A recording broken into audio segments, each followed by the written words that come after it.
Saludos y bienvenido a otro episodio más de La Otra Cara Paranormal con quien le habla, Luis Cepi Quiñones, mejor conocido como Cepi Mystery.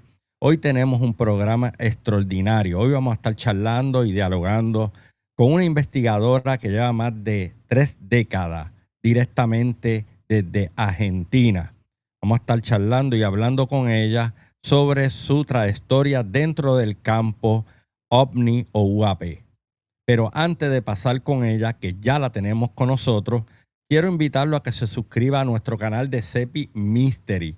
Del 100% que ven el programa, solamente un 10% son los que se suscriben. Si quieren ser parte de esta gran comunidad, solamente lo que tienen que hacer es suscribirse. Está en la parte de abajo. Y darle a la campanita para que puedan recibir las notificaciones de cada contenido que subimos toda la semana. No olvide darle like a este programa y compartirlo con un amigo para que también se integre a esta gran conversación y deje su comentario en la parte de abajo. Antes de comenzar con Andrea, quería decirle que ella es una reconocida investigadora argentina especializada en el estudio de los fenómenos OVNI UAP y lo paranormal, con una trayectoria de más de 3 décadas en el campo de la ufología. Desde muy joven se involucró en las investigaciones del fenómeno OVNI, trabajando junto a su madre, la también investigadora Silvia Pérez Simondini. Ambas forman parte del grupo Visión OVNI, fundado en 1991 en Argentina.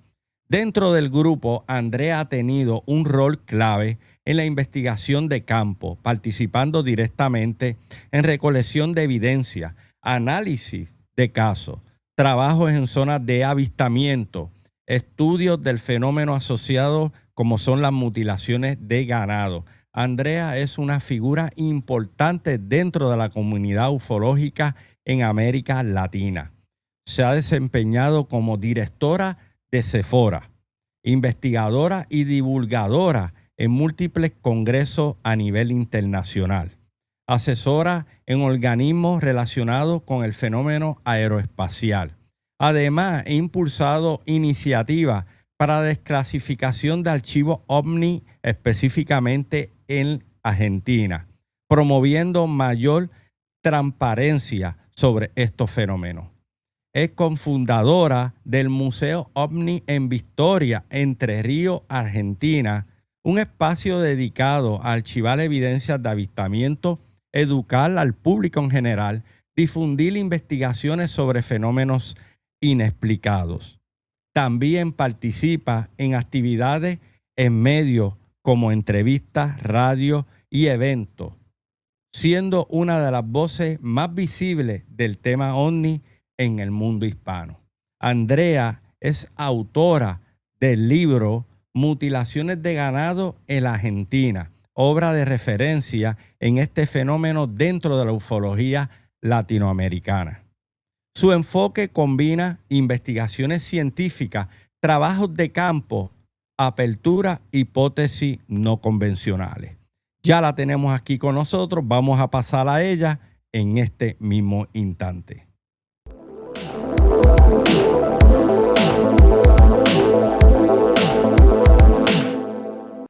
Bueno, gente, ya nos encontramos aquí con la investigadora Andrea Pérez Simondini, que se encuentra con nosotros en la noche de hoy. Te agradezco, ¿verdad? Que pueda estar aquí con nosotros y haya permitido poder entrevistarte. Desde hace tiempo habíamos coordinado esto, pero no se había podido dar por diferentes, ¿verdad? Diversas razones. Pero gracias y bienvenida a mi programa. Bueno, un placer. Para mí también era una deuda pendiente, así que estoy muy contenta de poder compartir contigo, con todos tus seguidores esta noche, ¿no? Y ver un poco todo lo que venimos haciendo, que es también lo que más nos apasiona, que es el fenómeno OVNI. Eso es correcto, sí. Tengo varias preguntas que quiero arrancar contigo, ¿verdad? Andrea, ¿cómo es que tú te iniciaste formalmente en las investigaciones del fenómeno OVNI? Sabemos que hubo una influencia adentro, que es tu querida madre, que también es investigadora de estos temas. Hablan un poquito sobre eso. Bueno, efectivamente, sí, mi mamá investiga el fenómeno desde el año 68, parte de la base de que mi papá era petrolero y estando en un pueblo, en una ciudad de la Patagonia, en Caleta Olivia, mi familia tuvo un evento que marcó mucho a mi mamá.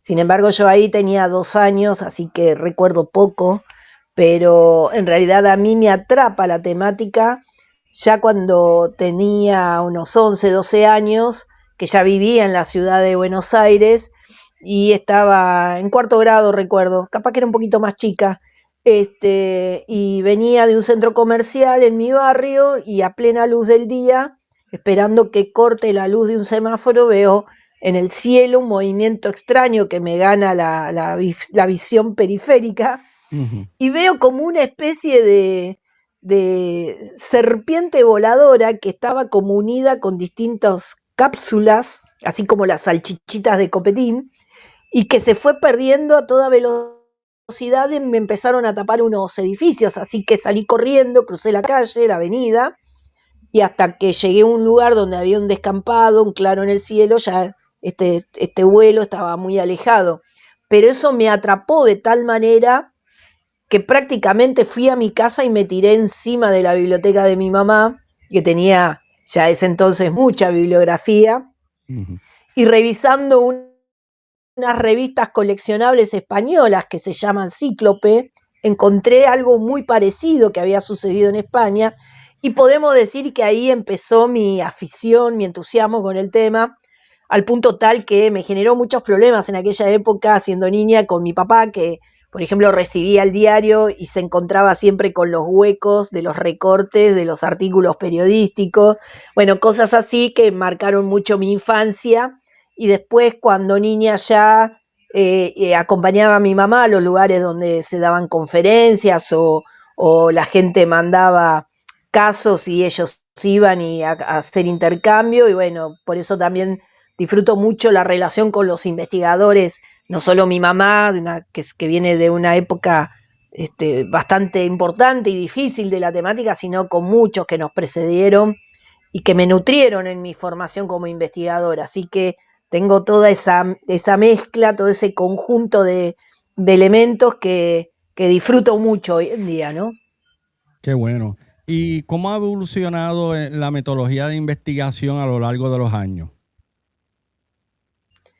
Bueno, para mí siempre fue un eje rector la ciencia, porque yo toda mi vida, mi desarrollo profesional, técnico profesional, siempre fue en el marco de la academia.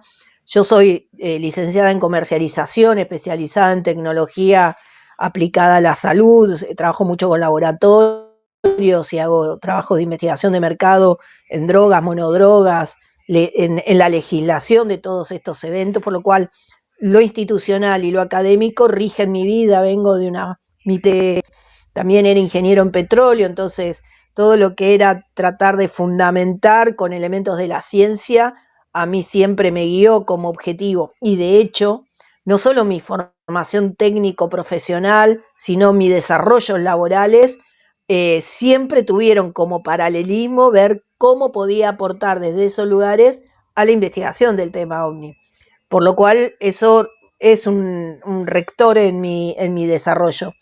Y creo que también lo que hice fue un poco seguir el trabajo de mamá, que desde una cuestión más de terreno y que me entusiasmó y me empecé a focalizar también, es ver cómo trasladábamos esas cuestiones de cara a la ciencia y empezamos a trabajar mucho en el peritaje de campo.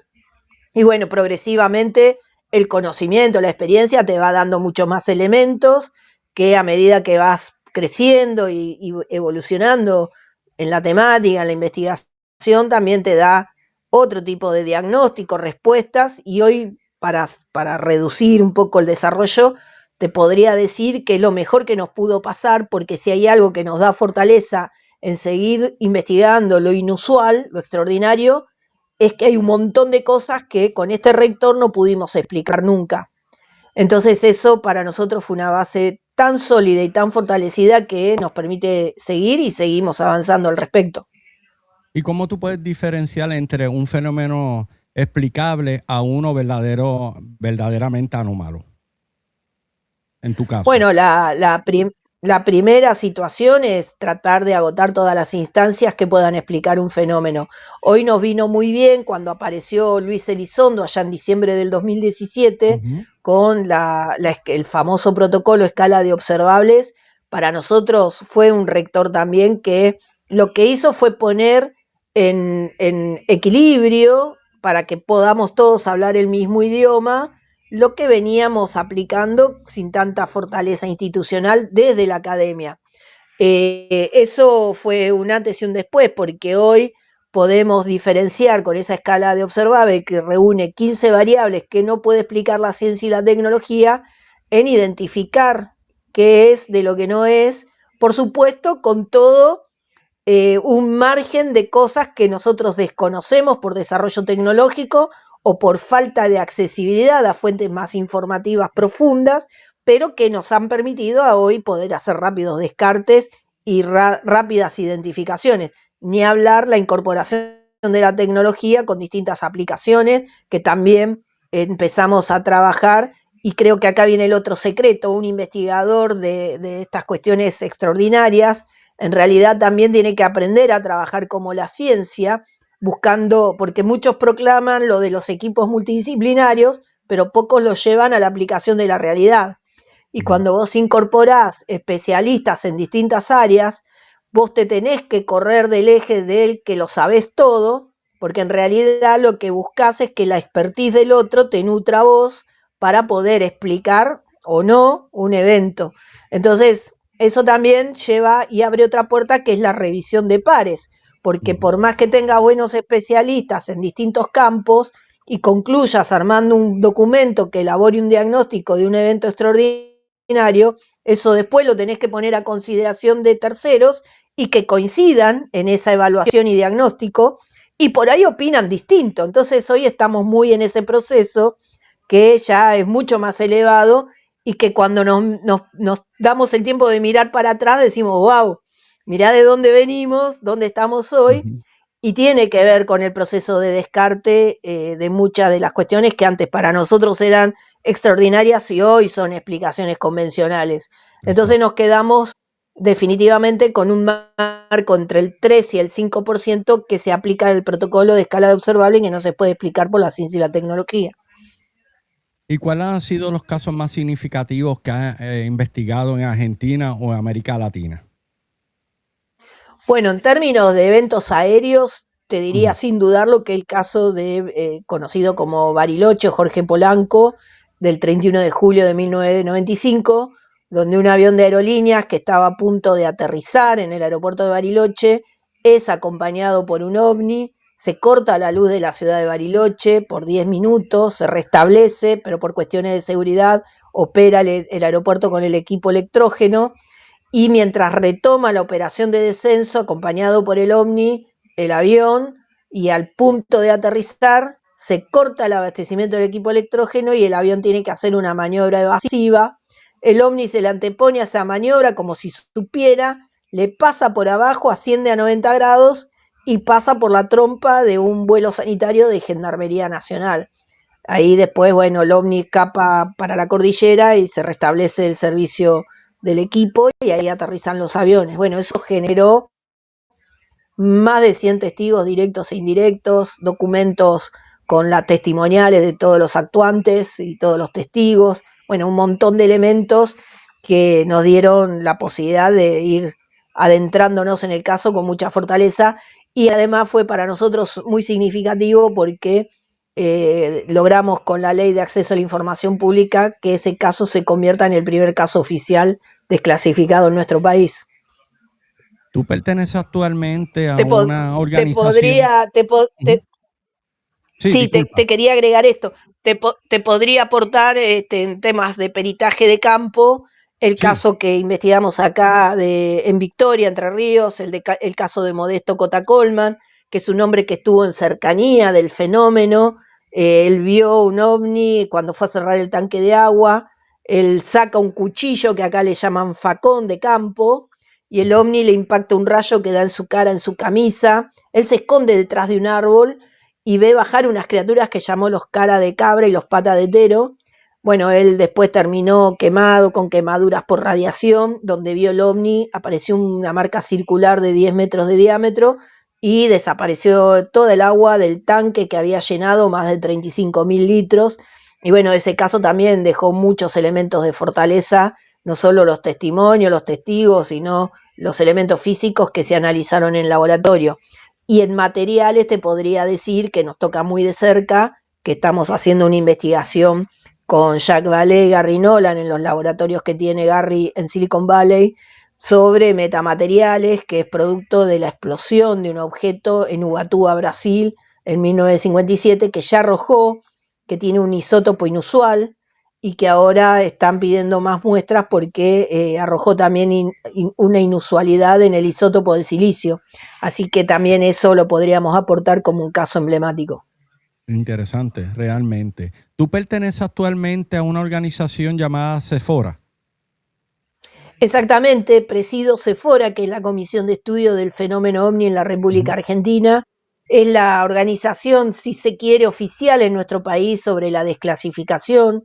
Nosotros tenemos más de 3.000 activistas en todo el país y un staff de investigadores de los más importantes en Argentina que se han especializado, y de hecho nace de esa especialización una startup de desarrollo tecnológico y auditoría de documentos que es Fénix 4, que lo que hace es auditar los documentos que se van desclasificando y a partir de ahí se da con los testigos. Si llegaste hasta aquí es porque esta entrevista realmente te atrapó. Y lo que viene ahora está aún más interesante.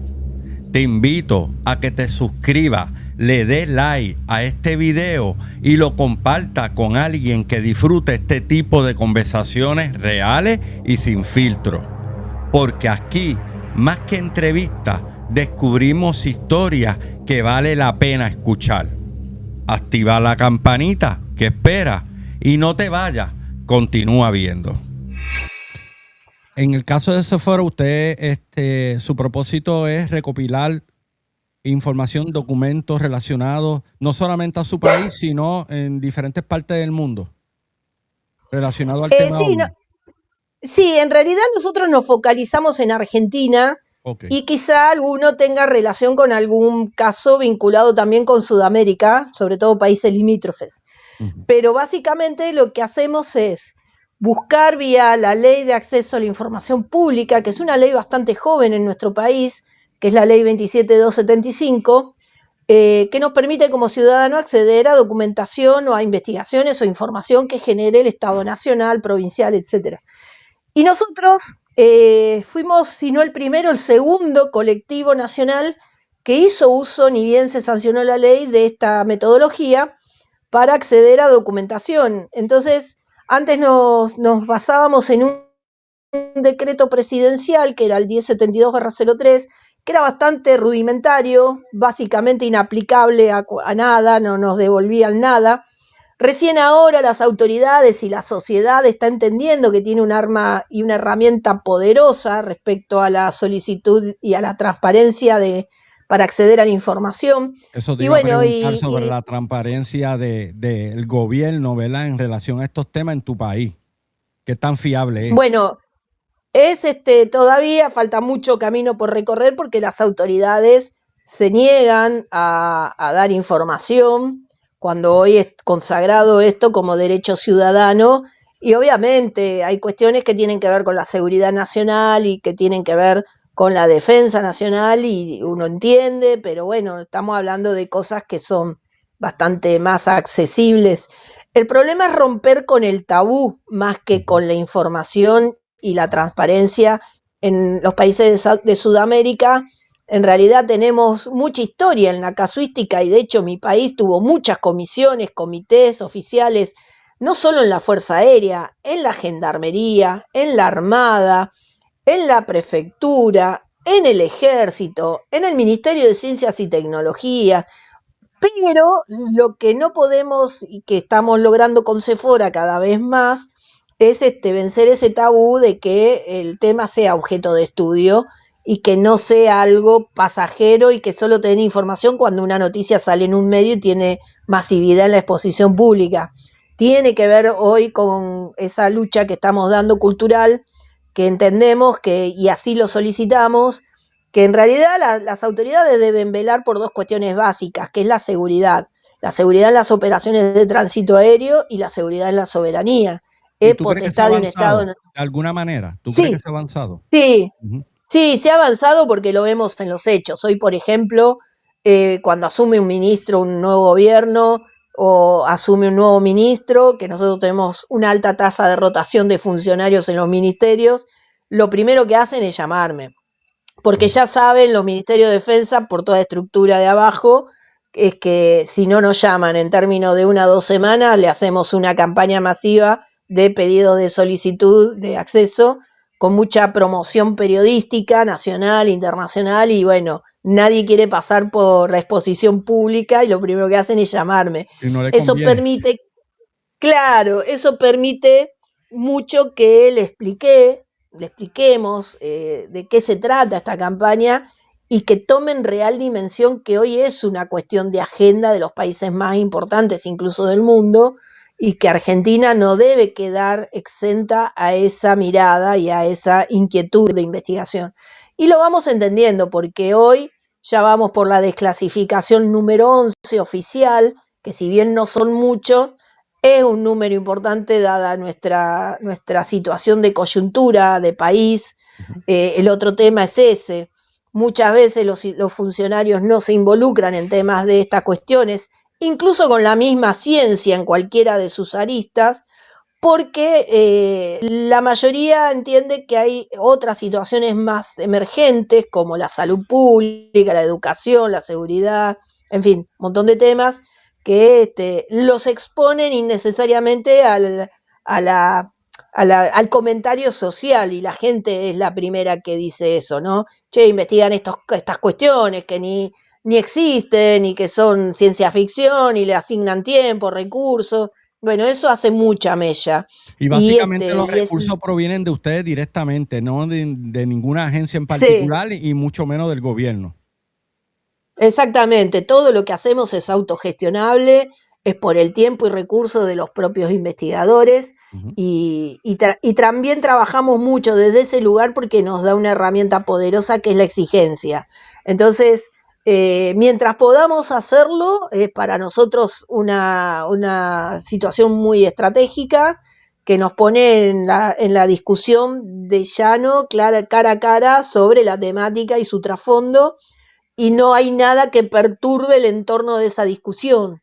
Nuestros países de Sudamérica son bastante permeables a cuestiones más vinculadas a cómo gastas tus recursos. Hoy en situación crítica tenemos crisis profundas, entonces mejor tener la posibilidad de hablar sin ningún impedimento, porque el solo hecho que alguien venga, te financie o diga, Ujú. bueno, estos están condicionados por tal o cual cosa para tapar tal cuestión política o Ujú. tal otra, quedás enredado en todas esas cuestiones y nosotros las evitamos.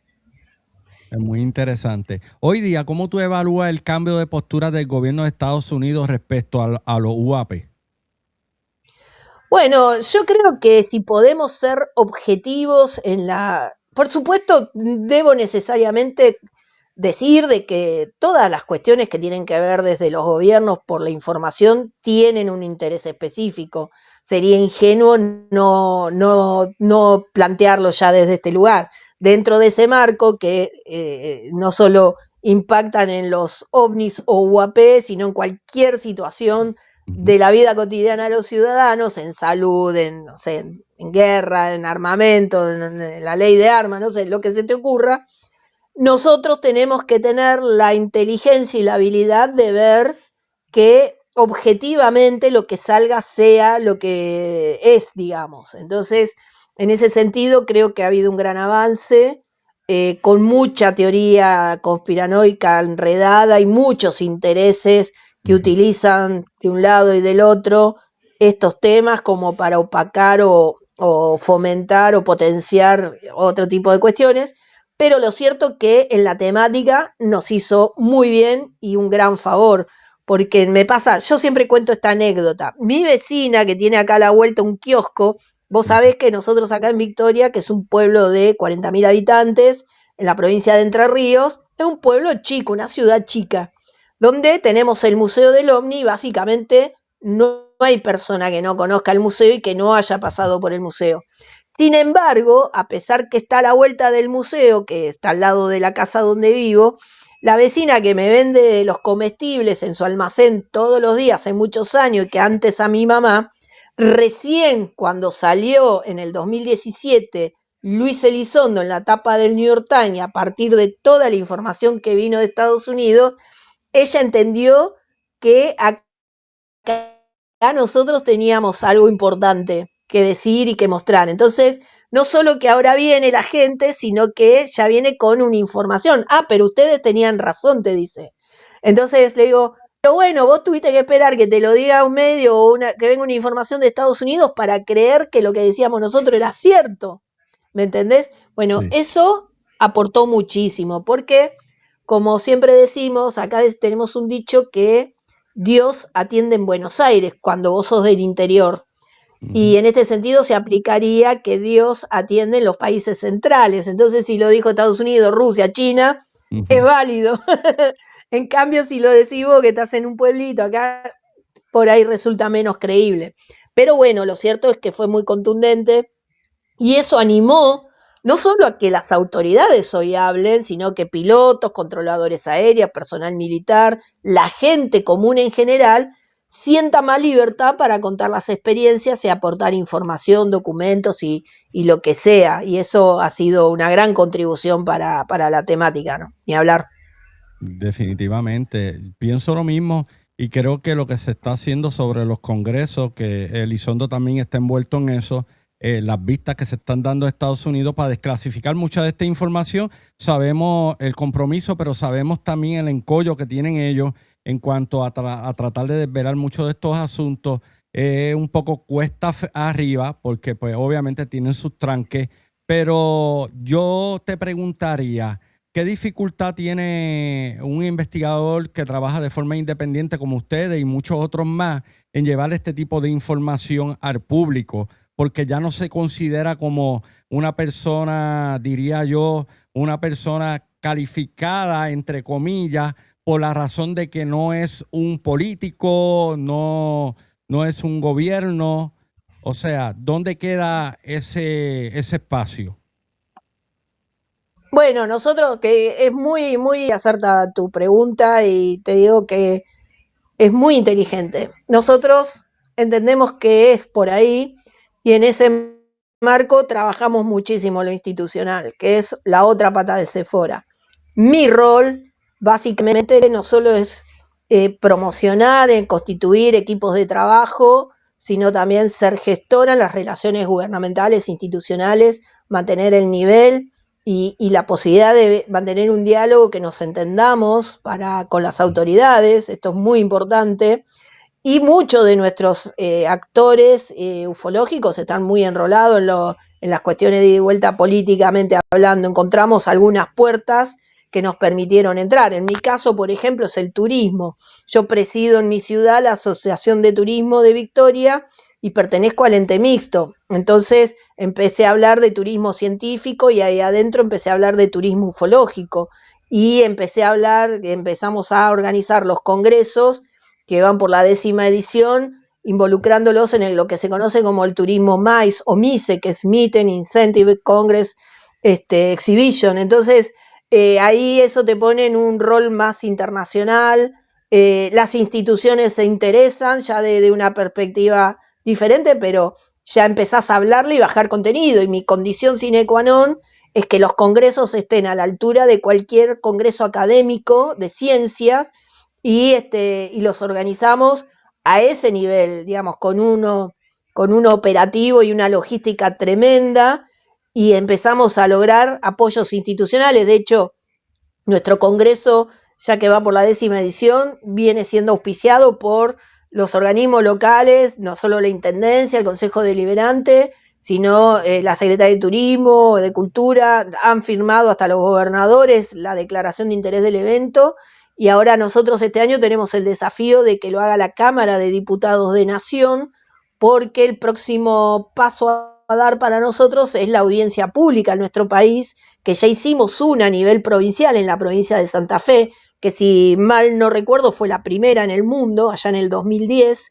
donde incluso fue aprobada por unanimidad por todos los bloques. En ese momento había 18 bloques de distintos partidos políticos que declararon por unanimidad la importancia de ese evento. Ese evento nos llevó a que la Fuerza Aérea forme una comisión y empezar a trabajar con la desclasificación. Entonces, estamos muy articulados en lo político institucional y cada paso que hacemos tiene como arista abrir una puerta nueva para que el tema escale desde el mejor lugar. Y bueno, las puertas que encontramos son estas, porque de otra manera, si no, estaríamos todavía con una gran frustración en principio, pero siempre en el mismo lugar, y esto es lo que nos permitió avanzar. Y hoy nos llaman de todos lados incluso. Qué bueno, y de verdad, felicidades por eso, porque han tenido un gran logro y son muy pocos los países que pues realmente se comprometen con muchos investigadores, ¿verdad? O trabajan a la par para poder llevar esta verdad y esta divulgación de estos fenómenos que considero bien importantes. Sobre el fenómeno OVNI per se, ¿cómo tú definirías la naturaleza del fenómeno? Bueno, yo tengo cada vez mayores elementos de que la naturaleza del fenómeno es de origen no humano en principio y dentro de esa mirada extraterrestre. Yo creo que hay civilizaciones que son más desarrolladas que nosotros, que quizá incluso hoy nos dan la posibilidad de, con distintas firmas tecnológicas, poder captar anomalías. Yo estoy muy pendiente de lo del 3i Atlas y todos estos objetos interestelares con Aviloé, con el cual tenemos bastante relación, y con otros astrofísicos o astrónomos del mundo.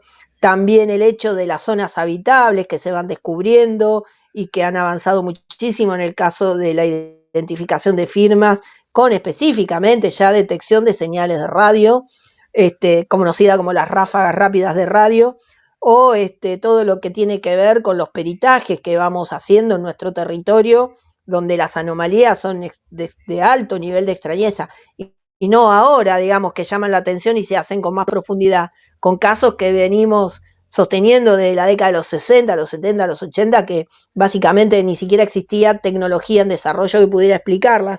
Entonces, creo que cada vez tenemos más elementos para sostener y avanzar en este marco, pero por supuesto soy abierta a todo tipo de exploración. A mí me gusta mucho leer, me gusta mucho intercambiar con distintos pensadores del fenómeno, que además tienen trabajo de respaldo extraordinario. Yo siempre me vanagloreo, y perdóname que sea un poco pedante quizá, No te en preocupes. rescatar los colegas en Argentina, porque realmente están haciendo un trabajo muy consagrado, no solo en la investigación, sino en la formulación de hipótesis, en el trabajo de respaldo con distintos elementos de la ciencia, superando sus propias limitaciones, como nos pasa a todos, y abriendo la posibilidad de incorporar nuevos conocimientos que a la vez te hacen de que lo que venías sosteniendo quizá los tengas que dejar de lado. Entonces, todo eso también te abre la cabeza y te pone en una situación más elevada. Y es uno de los orgullos que mostramos hoy, porque hemos logrado coincidir de distintos grupos o investigadores que piensan distinto el fenómeno y que formulan y trabajan en hipótesis diferentes, que hoy puedan reunirse en una mesa y generar un debate muy elevado de intercambio, que incluso ha logrado que muchos de ellos revean sus posiciones en pos de estas nuevas miradas o nuevos elementos, y la verdad que es muy lindo disfrutar de eso, porque también, como en todos lados, te imaginarás, hemos tenido nuestras épocas negras de disensos muy incontrolables, y que bueno, a veces a muchos los ha llevado a abandonar, ¿no? En ese fragor, y hoy estamos en esta nueva etapa que es muy superadora. Y en el impacto social, eh, específicamente en Argentina, ¿qué tú has visto? ¿Cuál ha sido el resultado? Al llevar esta información, hacer las conferencias, estar envuelto, ¿verdad?, en estos proyectos, ¿cómo ha sido el impacto?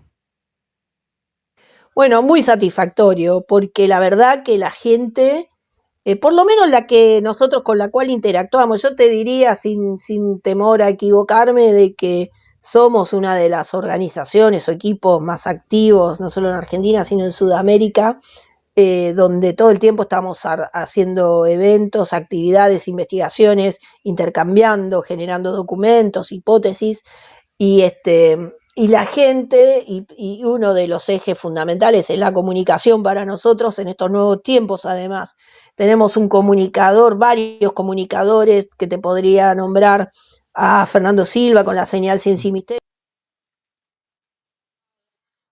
Tenemos un comunicador que es Horacio Pistoni junto con Sari Méndez, que son nuestra pata educativa, si se quiere, de la base de datos que vamos generando con Sephora y con todo lo que es la declasificación. Bueno, no quiero olvidarme de ninguno, pero en realidad, José Luis Fernández, que con su programa de radio es un hombre con mucha experiencia en las radios, autoras, digamos, tenemos una mirada 360 de la comunicación, y cada uno tiene un rol preponderante sobre cómo comunicar y qué comunicar, y eso la gente lo tomó, y vemos las devoluciones, no solo en los eventos, sino cuando nos escriben. Tenemos miles, millones de seguidores en todas nuestras redes que también ya están preparados y te hablan en los términos que vamos nosotros exponiendo, y eso también lo notamos cuando en cada congreso generamos la apuesta de la próxima agenda en Latinoamérica, en Sudamérica, y termina haciéndolo. Pasó con los experimentadores, con los metamateriales, con todo lo que es ahora el estudio de los plasmoides inteligentes, el tema de la conciencia, digamos, que está muy estudiada en estos tiempos por distintos actores. Así que creo que la gente es nuestra mejor devolución sobre el trabajo y que nos insta a seguir en ese camino, ¿no? ¿Y qué haría falta para que la ciencia convencional lo aborde de una forma más abierta? Definitivamente es una definición, que lo vean como un objeto de estudio. Básicamente, ver el fenómeno como objeto de estudio no solo es una definición, sino es afrontar un nuevo paradigma. En Sudamérica todavía eso no fue, todavía no hizo ese clic. Recién lo están haciendo algunos países centrales. Lo que sí logramos en Sudamérica y en Argentina en especial es que sea un tema que sale del estándar del tabú histórico. Entonces hoy culturalmente se está dando esa pelea, creo que estamos venciéndola, y que el próximo paso debería ser ese, ¿no? Ya tomar el tema como una cuestión de agenda, que ya la tienen muchos países en el mundo. Tenemos todos los elementos y herramientas idóneos para hacerla posible.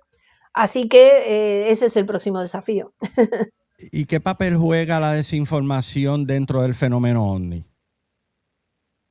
Todo, porque bueno, nosotros mismos en la comisión oficial que hoy tiene la Fuerza Aérea, que hay un oficial retirado, básicamente intenta explicar con fenómenos ópticos o eventos como satélites Starlink, digamos, cosas que hoy se explican desde el campo civil y que además existen los organismos para explicarlo. Acá tenemos la CONAE que te dice online qué satélite van por tu cabeza, o hay expertos en clima, digamos, están los distintos estamentos que te pueden dar, por lo cual no vemos el uso de tener una comisión en la Fuerza Aérea que solo explique lo explicable, digamos, porque termina destruyendo expedientes de denuncias que son importantes y solo se ajusta además en casos de denuncias que tengan fotografía o video, básicamente.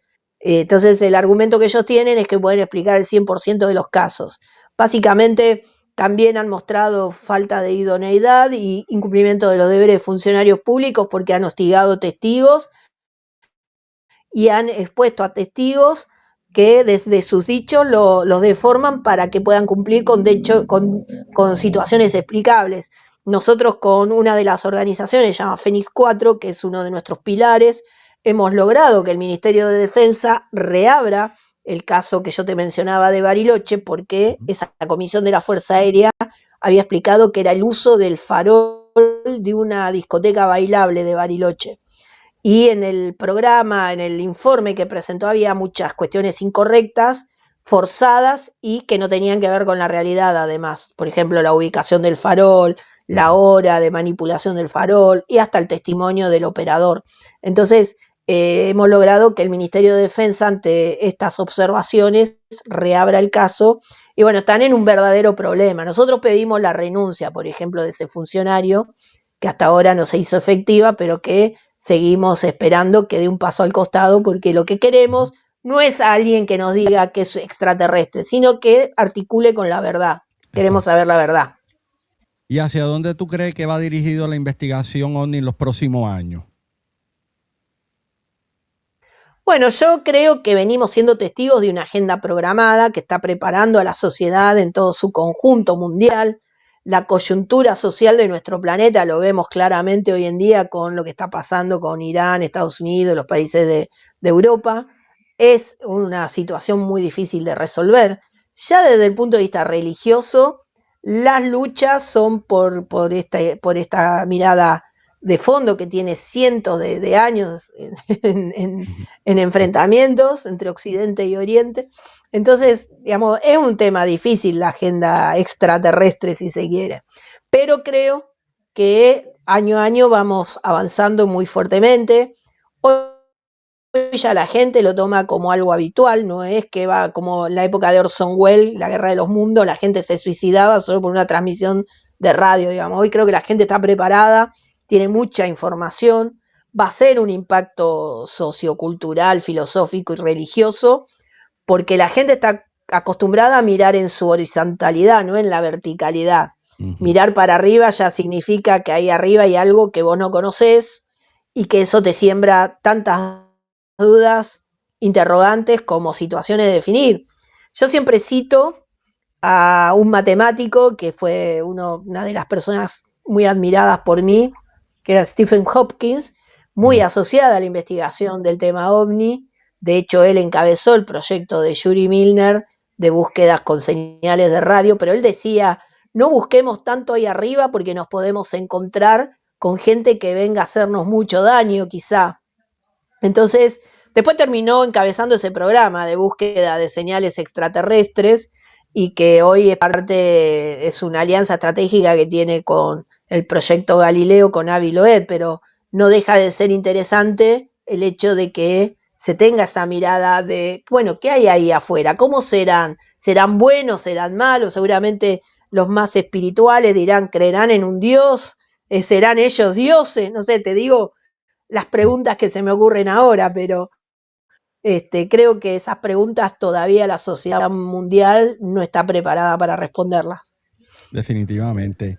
¿Qué mensaje tú le darías a estas nuevas generaciones de investigadores que salen, ¿verdad? Que están saliendo hoy día. ¿Qué mensaje tú le darías a ellos? Bueno, que dejen un poquito la computadora y que hagan investigaciones de terreno, porque las dos cosas son importantes. A mí me pone de muy mal humor cuando escucho esgrimistas decir que se presentan como investigadores o periodistas que se presentan como investigadores, porque en realidad no tiene nada que ver una comunicación con la investigación. La mayoría de ellos no hacen verificación de la información, por eso rescato muchísimo el trabajo de Fernando Silva o el de Horacio Izari Méndez o el de José Luis, porque van directamente a las fuentes. En este momento, Fernando, sin ir más lejos, está en Bariloche, buscando validar información de varios casos que tiene, como comunicador, no como investigador, como comunicador. Entonces, creo que este es el primer mensaje, digamos.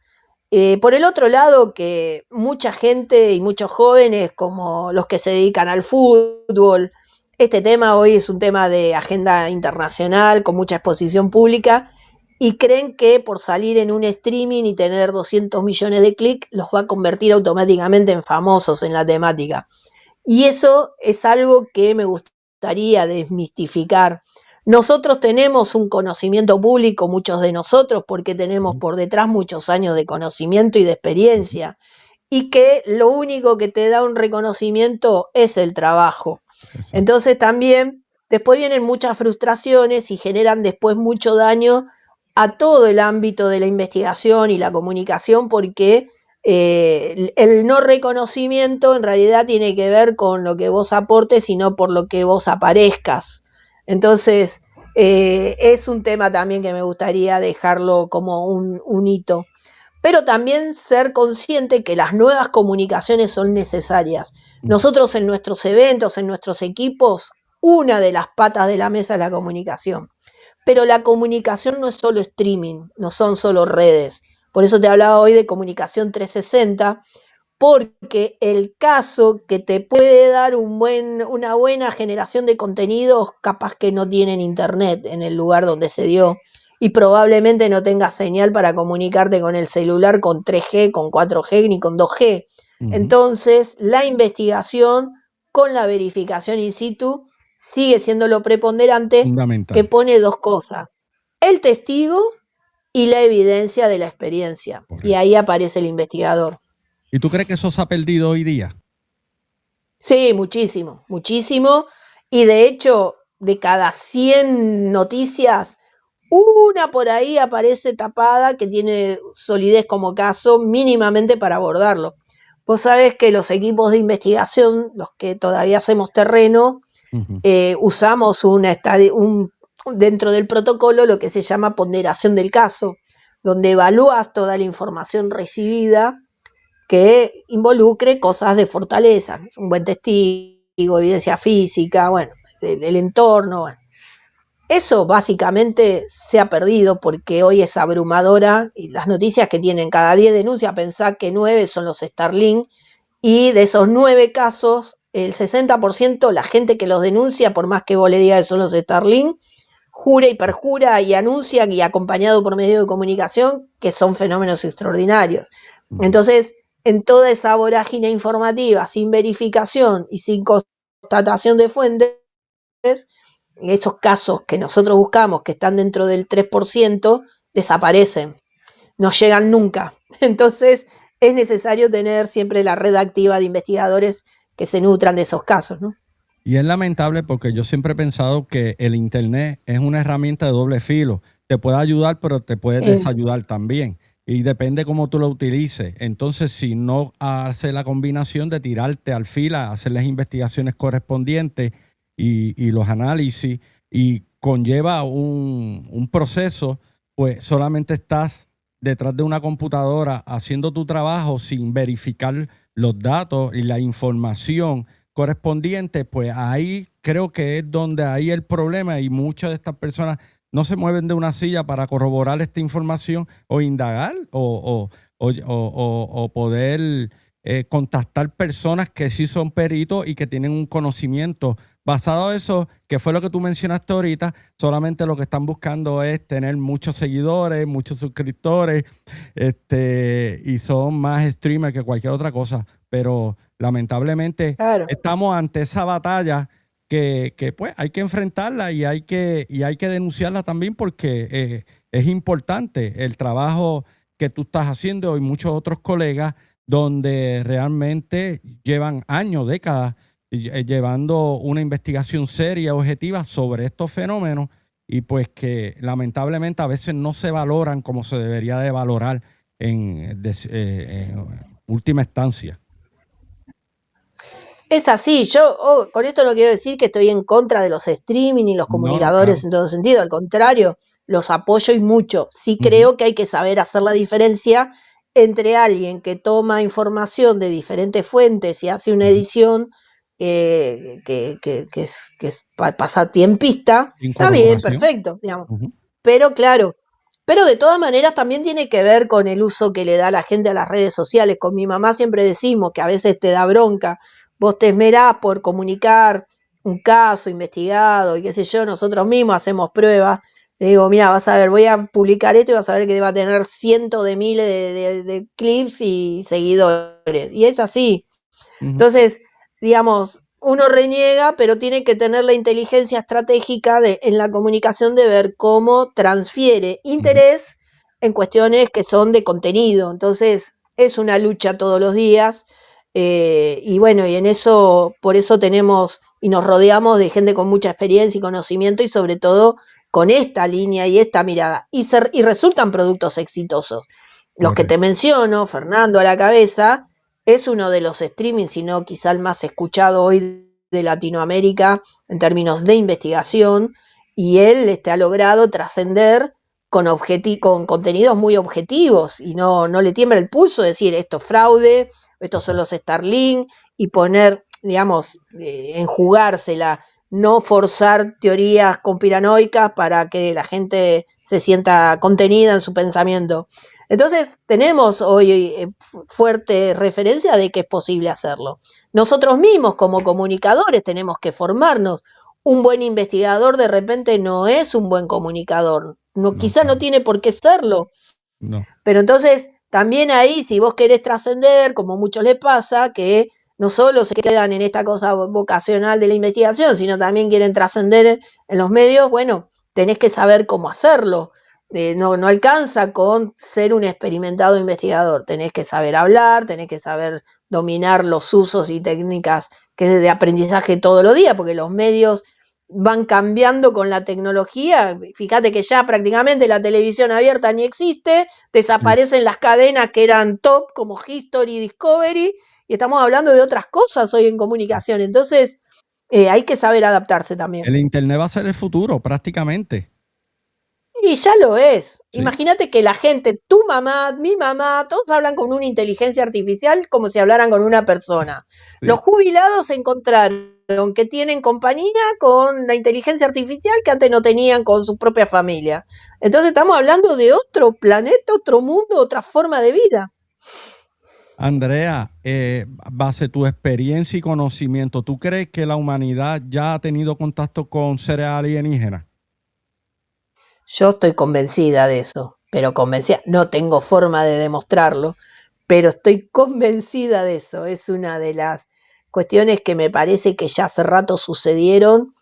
En estos momentos estoy releyendo el libro de Philip Corso, por ejemplo, con el caso Roswell y la tecnología recuperada, donde hoy con el conocimiento que ya tenemos, que no teníamos antes, podemos hacer evaluaciones diferentes y más profundas.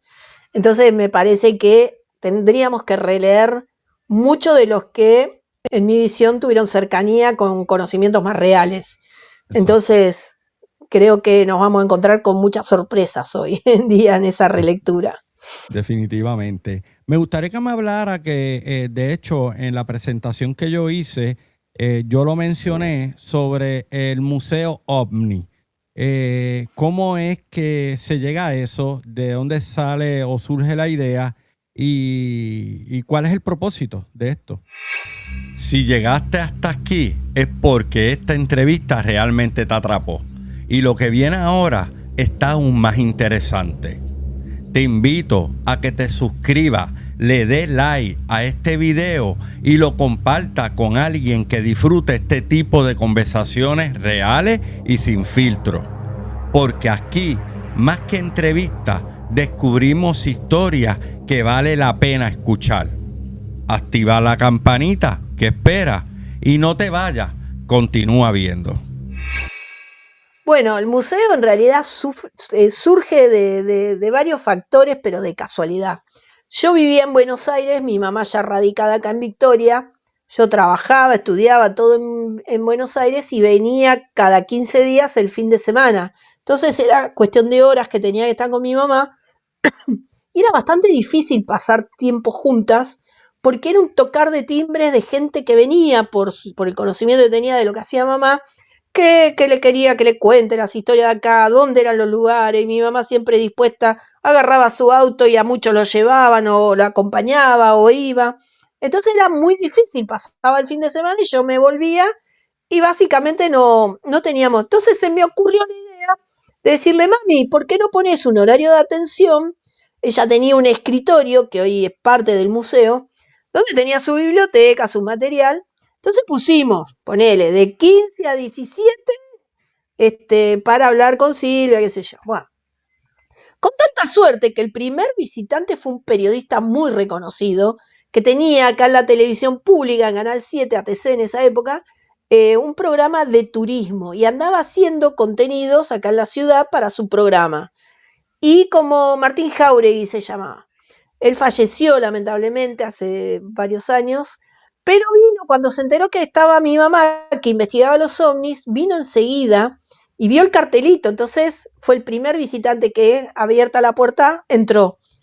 Y él es el que le puso Museo del OVNI. Él fue a su programa, hizo los contenidos y abrió, nosotros habíamos hecho ya un congreso en el año 98 y le regalamos una remera de ese congreso, esas remeras institucionales, se la puso en su programa y él dijo, tienen que ir a Victoria a conocer el Museo del OVNI.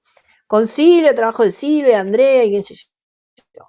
Que mi mamá me quería matar porque a las 2 semanas era una cuestión de combis que venían de distintos lugares, de esas traffic, con gente que venía a ver el Museo del OVNI y era el estudio de mi mamá, ¿entendés? Wow. Bueno, desde ese día a esta parte fue creciendo todo el boca a boca. Nosotros básicamente no hacemos publicidad, la gente va comentando del boca a boca y la presión al principio, los primeros años, que esto fue en diciembre del 2004, la gente que venía era de la temática, entonces le hablábamos a sabiendas que sabían de los casos Roswell, los más conocidos, ponele. La cuestión que después se convirtió en un atractivo que superó la media y al museo viene más gente, que es el tercer factor o cuarto factor de turismo en nuestra provincia. Imagínate que por fin de semana pasan 200 personas como nada, Wow. y tenemos un ámbito reducido porque es la casa de mi mamá que fue ganando espacio el museo, tirando cuartos, paredes, poniendo paredes nuevas, y que hoy en día nos queda chicos. Y este fin de año, esta temporada de verano, tuvimos una temporada muy magra en general en la Argentina por la economía, por un montón de cosas. Sí. Y nosotros, sin embargo, tuvimos una afluencia turística tremendamente alta.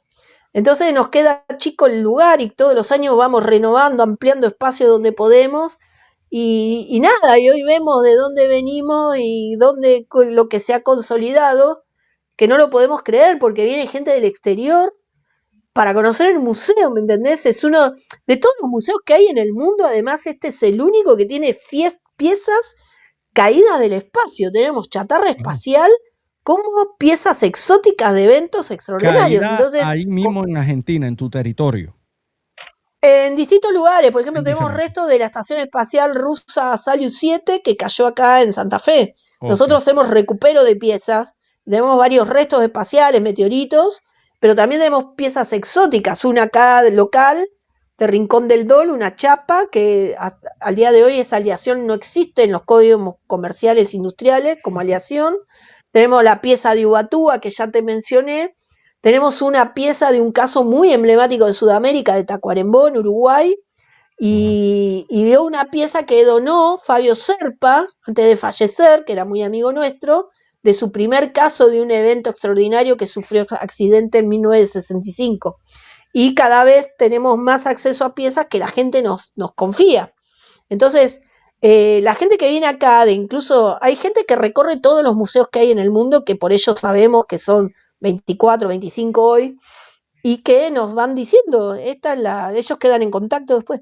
Ellos nos han dicho, son los únicos que tienen piezas reales, porque todos además tienen fotos, maquetas, que también las tenemos. Tenemos una réplica de la autopsia de Roswell, que es más linda, según todos, que la que está en el mismo museo de Roswell, con el cual aparte tengo mucha relación con Don Smith, que es el director, pues soy parte de una organización internacional con él que se llama ISER, International Coalition Extraterrestrial Research, donde estamos pugnando para que las Naciones Unidas pongan agenda el tema de los UAP. Así que bromeamos mucho todo el tiempo sobre quién tiene el extraterrestre más lindo recreado. Sí. Yo espero tener la oportunidad de visitar tu país y ir a ese museo, definitivamente. Quiero verlo porque cuando a mí me quieras encanta. acá tener las puertas abiertas, así que será un honor recibirte. Claro que sí. ¿Tú tienes unos horarios o la gente llega allí, se tiene que poner en contacto contigo? Hablan un poquito a la gente que pues le interesaría visitar este museo. Bueno, nosotros trabajamos todo el año, viernes, sábados y domingos y feriados, de 10 a 12:30 y de 16 a 19. Y en lo que son los periodos de vacaciones, tanto de verano como de invierno, todos los días, de lunes a lunes, con esos mismos horarios. Así que la entrada es un bono contribución, que es muy económico, que con eso el museo no tiene concepto de rentabilidad, sino de cobertura de costos fijos. Nosotros tenemos digamos, la luz, los impuestos, todo lo que Claro. genera tener una apertura. Tenemos 2 recursos humanos que están especializados, son parte del equipo, además. Tenemos la primer guía turística, que es una técnica en turismo, especializada en turismo ufológico ya, por el Colegio de Profesionales de Turismo de la República Argentina, de la provincia de Entre Ríos. Entonces, para nosotros también fue importante esa formación, porque siempre decimos, la gente viene, no importa por qué viene a conocer un lugar o a vivir una experiencia, sino le tenés que dar el mismo servicio, la misma calidad de atención informativa que por cualquier otro tema que venga. Entonces, acá sufrimos mucho eso y por eso nos involucramos también en la cuestión turística, porque la gente decía cosas tremendas, que mi mamá era una chanta, que éramos vende humo, que no indicaban las cosas correctamente. Entonces tuvimos que hacer todo un trabajo de fortalecer y mostrar realmente lo que hacíamos y bueno, y eso fue muy exitoso. Andrea, tú eres autora de un libro llamado Mutilaciones de ganado en Argentina. Exactamente, sí. Háblame un Sí, sí. poquito sobre ese libro y el ámbito de las mutilaciones de animales de ganado allá en tu país. ¿Cómo se ha dado esto? Bueno, en el 2002 nos encontramos con un montón de denuncias que comenzaron desde el SENASA, que es el organismo de sanidad animal acá en Argentina, de Saliqueló, con el doctor Belot que nos convocó, porque habían encontrado un ternero con raros cortes y extracciones, ¿no? Glándula mamaria, un corte en la zona anal, toda una zona en el zona abdominal, pérdida auditiva total, los huesos hioides, la lengua, el pabellón auricular, pero todo el órgano auditivo, el ojo. Bueno, y había identificado algunas cuestiones que eran extrañas, como un tipo de corte aserrado que requería un análisis más profundo. Él nos convocó porque nosotros habíamos investigado un caso que declaramos negativo por el ataque de una jauría de perro, un ternero. Pero utilizamos unos protocolos que son los que se utilizan acá, que son los que devienen del NITS, del National Institute of Discovery Science, que es el organismo que después integra todo el equipo técnico científico profesional de Robert Bigelow, el empresario aeroespacial, dueño del primer dueño del Skin Ranch. Entonces, ese protocolo era muy importante porque nos permitió avanzar sobre las denuncias sobre cuestiones bien específicas de identificación. Una sustancia, tipo de corte, posiciones, bueno, en fin, un montón de cuestiones. Y eso fue muy beneficioso porque involucramos muchos veterinarios y a la Universidad Nacional de La Pampa, con el equipo del doctor Pariani, que es donde al día de hoy seguimos ingresando las muestras y nos dan devoluciones altamente calificadas sobre lo que encuentran con diagnósticos reales. De hecho, acabamos de ingresar una muestra de un evento en Chaco de la muerte de un gato por una extraña criatura que es cuando a veces asocian al chupacabra. Así que lo que sí hice fue recorrer mucho con Daniel Belot esa primera etapa. Yo ya no lo hago mucho eso porque formamos especialistas que hoy siguen nuestro camino.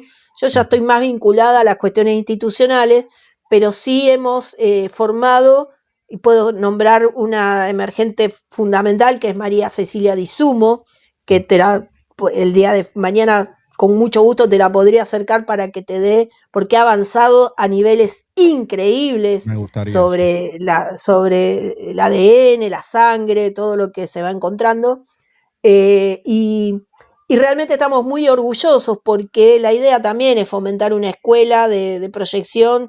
Ceci tendrá su responsabilidad ahora de formar nuevos emergentes y nosotros nos capacitamos todo el tiempo, además con profesionales de las universidades, de los cuerpos de rescate, digamos, todo lo que nos den herramienta y conocimiento. Así que ese libro tiene que ver con toda esa primera etapa de rastreo, mapeos, casos, informes que hemos conseguido, el intercambio con los patólogos. Yo misma hago las necropsias de los animales, tomo las muestras, las conservo, las llevo a la universidad para preservarlas sin contaminarlas. Trabajamos mucho en ese sentido. La Así universidad que tiene hoy, estos laboratorios ya para el análisis.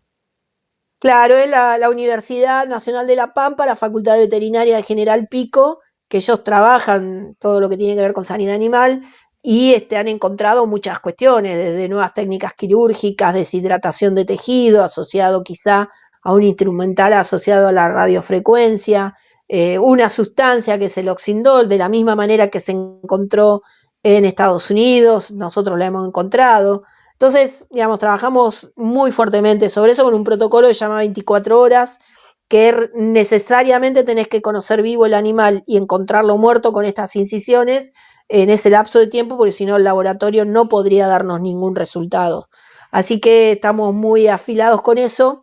Y ese libro, como te decía, cubre toda esa primera etapa de identificación. Andrea, ¿dónde podemos conseguir el libro si aún está disponible? Está agotado hace ya un tiempo, pero estamos haciendo cada tanto reediciones, que debe ir por la 26ª edición, pero sí, a mi correo con mucho gusto, que es museodelomni@gmail.com. Lo tengo en versión electrónica para el que quiera acceder al material, junto con los protocolos. A nosotros nos interesa mucho que se conozca los procedimientos para tener después intercambio en otros países o en otros lugares. Así que con mucho gusto electrónicamente se los puedo mandar, que es a museodelomni@gmail.com. Ahí canalizo todos los pedidos. Ah, ok, perfecto. Yo lo voy a pedir, me interesa. Bueno, cómo no. Claro que sí. Andrea, no te voy a tomar mucho más tiempo. Llevamos ya 1 hora aquí. Definitivamente tenemos que volver. Me gustaría seguir indagando contigo mucho de tu trabajo. Increíble, sorprendente. Realmente tu aporte ha sido extraordinario. Y yo te aplaudo por eso, porque son pocas las mujeres que han tenido este logro y que pues ha tomado la dedicatoria, ¿verdad? De estar detrás de algo que ha sido complejo y que en su momento fue un tabú y que tratar de cambiar, ¿verdad? Ese tipo de pensamiento ha ido contra la corriente prácticamente y eso pues de verdad que es aplaudible. Gracias, de verdad, te agradezco. Las personas que se quieran poner en contacto contigo, ¿cómo lo pueden hacer? No sé si tú tienes un YouTube, si tienes una página web, ¿cómo lo pueden hacer? Por todos lados, bueno, tengo un canal de YouTube que pueden ver muchas de las investigaciones que hacemos como equipo, que es Andrea Pérez Simondini. En todas las redes estábamos como Visión Omni, Museo del Omni, Andrea Pérez Simondini, Silvia Pérez Simondini. Nos van a encontrar, estoy en todos lados. Y si alguno quiere una comunicación directa, con ese mail, museodelomni@gmail.com, yo contesto todo dentro de lo posible. Estamos ahora con el Congreso Internacional, así que también los invito el 15, 16, 17 de mayo, acá en Victoria, Entre Ríos, Argentina. Es la 10ª edición, para nosotros muy importante porque, como te decía hoy más temprano, es un evento que marca agenda en Latinoamérica y por primera vez vamos a tener el debate llegamos a esta instancia desde las ediciones anteriores, al debate sobre la situación del origen no humano del fenómeno entre las dos grandes teorías, la extraterrestre y la de la conciencia, con mucho aporte de testimonios, investigaciones, pero ese va a ser el leitmotiv, digamos, la evidencia y experiencia que Sudamérica habla, por supuesto, que es un poco nuestro desafío. Así que los invito con mucho gusto. Y el que quiera saber, bueno, al mail que les comenté, museodelomni@gmail.com, les contesto todo. De hecho, lo voy a dejar en la descripción en la parte de abajo para que la gente lo pueda accesar directamente y si se quieren poner en contacto contigo, lo puedan hacer. Gracias nuevamente, gracias por permitirme entrevistarte. De verdad que para mí fue un placer realmente y te deseo mucho éxito en todo lo que emprenda de ahora en adelante. Gracias. Muchísimas gracias. La honrada soy yo, que me permitas un poco hacerme conocer, pero más que nada hacer conocer la investigación en Argentina. Y la verdad que me siento muy feliz y agradecida porque la verdad que me has hecho preguntas que se salen de la media, así que felicitaciones también a vos en tu labor de indagación porque realmente disfruto mucho cuando se hacen entrevistas inteligentes, así que tal ha sido y la disfruté mucho. Gracias. Que pase buenas noches. Nos vemos. Bye. Chau, chau, hasta la próxima.